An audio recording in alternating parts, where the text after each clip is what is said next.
আপনারা কাল রাতে বিনা নোটিশে একটা বোনের বাড়ি থেকে পরিচয় করতে পারেন না।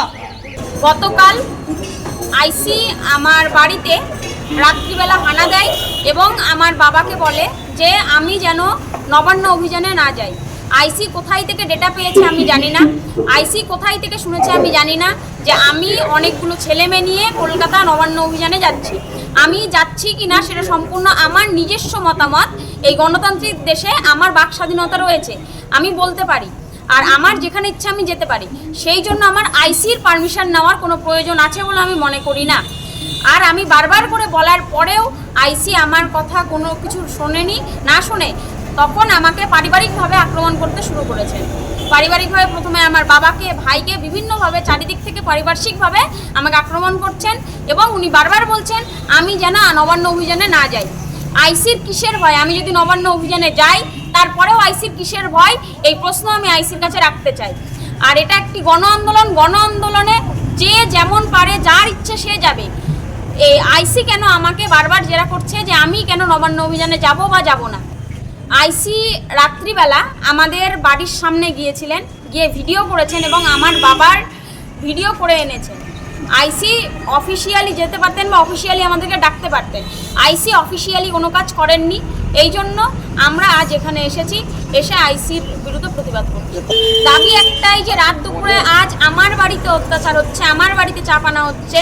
একটা যেই রাজ্যের মুখ্যমন্ত্রী একজন নারী, যেইখানে আমরা আরজি করের বিরুদ্ধে একজন নারীর ওপর যে অত্যাচার হয়েছে তার বিরুদ্ধে আমরা প্রতিবাদ করছি, আজ সেই রাজ্যেই একজন প্রতিবাদীর মুখ চুপ করানোর জন্য বাড়িতে পেয়াদা পাঠিয়ে, বাড়িতে পুলিশ পাঠিয়ে আমাকে এইভাবে অত্যাচারিত করা হচ্ছে। কাল অন্যজনের ওপরেও এটা আসতে পারে। আমরা চাই এরপরে যেন কারো ওপর এরকমভাবে পুলিশ রাত দুপুরে বিনা কারণে হানা না দেয়। ওনারা যা করবেন অফিসিয়ালে করুন, যা করবেন ডেটা নিয়ে করুন, আমাদেরকে ডেটার দিক।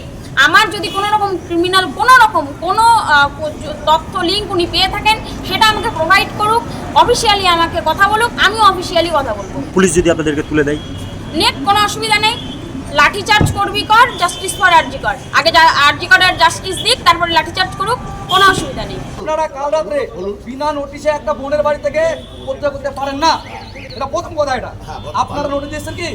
আপনারা নোটিশ দিয়েছিলেন? ওর অপরাধ কি ছিল?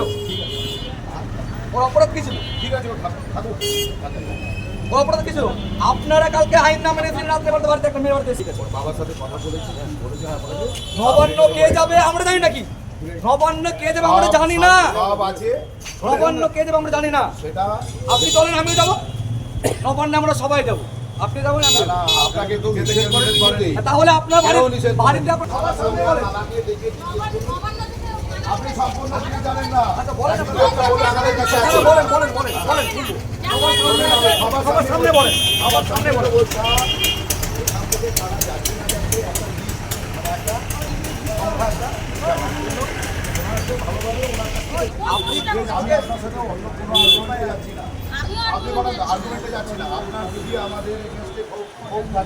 সেটা আমাদের অফিসিয়াল অ্যাড্রেস আছে, আমাদের থানা আছে, আমাদের অফিস আছে, সেখানে আপনি বিক্ষোভ দেখান। কিন্তু আমার এগেইনস্টে আপনার বিক্ষোভ থাকলে অন্য কাউকে ঢোকাবেন না।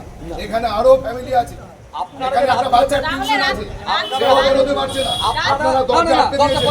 আজকে একটা উৎসবের দিন আছে, শোনেন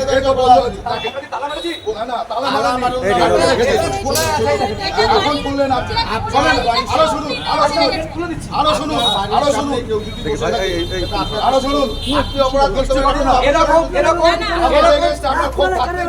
এরকম গুন্ডা পুষে, বাড়িওয়ালা যদি গুন্ডা পুষে, বাড়িওয়ালা যদি গুন্ডা পুষে,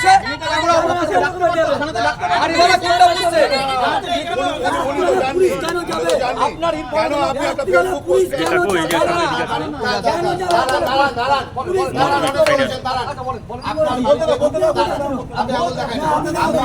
আপনার একটা সমস্যা হলে, আপনার যদি একটা পারিবারিক সমস্যা আপনি রাত্রে ফোন করেন, পুলিশকে ফোন করেন, পুলিশ আপনার বাড়িতে রাত্রেই আসে, আসে না? বাড়িতে যাবেন,